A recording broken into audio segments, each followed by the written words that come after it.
You can use the respiratory tract for expansion of consciousness.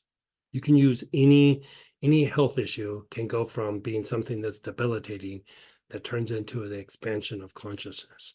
So like in Buddhism, how we talk about in the intellect, which is the byproduct of the senses.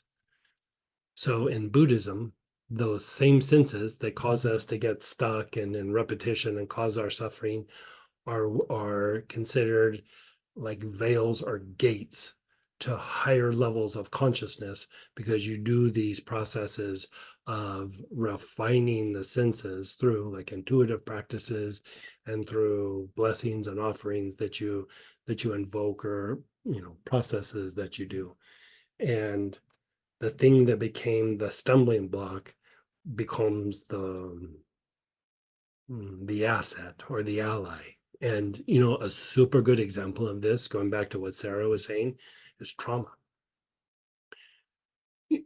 Trauma is very debilitating, but when somebody really processes the trauma, and not just like, oh, I'm releasing it, but like works it, that person is usually stronger than somebody who's never gone through trauma.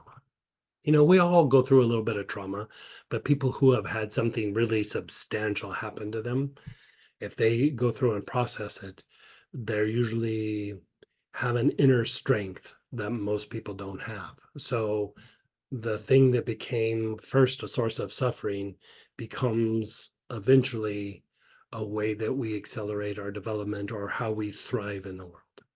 But the difficulty is that a lot of times, because of intellect, we get stuck in whatever that is. So like Sarah asking about how do we work the trauma is that journey of taking it from causing us suffering to, I have this ability now. I go back to